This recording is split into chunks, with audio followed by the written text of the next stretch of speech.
Stéphane, ouvrier d'une usine de Haute-Marne, est apparu 153 fois à l'écran dans les 12 coups de midi avant d'être éliminé du jeu de TF1.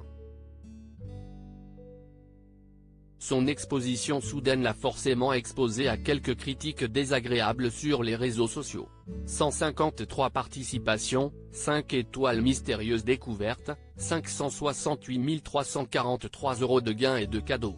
Le conte de fées de Stéphane a pris fin ce vendredi 20 janvier 2023 dans les 12 coups de midi. Forcément déçu de son élimination, comme il le confiait pour Télé Loisirs, le candidat pourra toutefois se targuer d'avoir été un redoutable concurrent. De son parcours, restera évidemment qu'il est actuellement le 5e plus grand champion du jeu. Une belle longévité qui lui a malheureusement valu son lot de critiques. Des attaques auxquelles il a répondu pour Télé Loisirs. Les 12 coups de midi, après son élimination, Stéphane répond à ses haters comme pour tous les grands maîtres de midi. Stéphane a reçu quelques commentaires désobligeants sur les réseaux sociaux.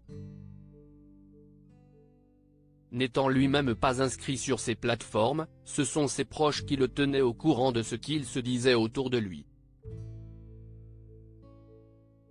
Je savais que des gens me cassaient du sucre sur le dos en disant que j'étais favorisé ou que j'avais une oreillette, commence-t-il.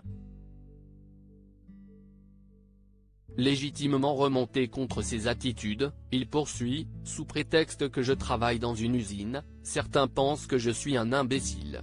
Qu'ils viennent sur le plateau s'ils se croient si malins. C'est facile de critiquer de chez soi. Jean-Luc Reichmann apporte son soutien à Stéphane. Présent aux côtés de Stéphane au moment de l'interview, Jean-Luc Reichmann a tenu à faire l'éloge de son candidat. Je pense que la force de Stéphane est d'entendre, mais de passer outre les critiques. Il savait qu'il prendrait des coups en acceptant la télévision.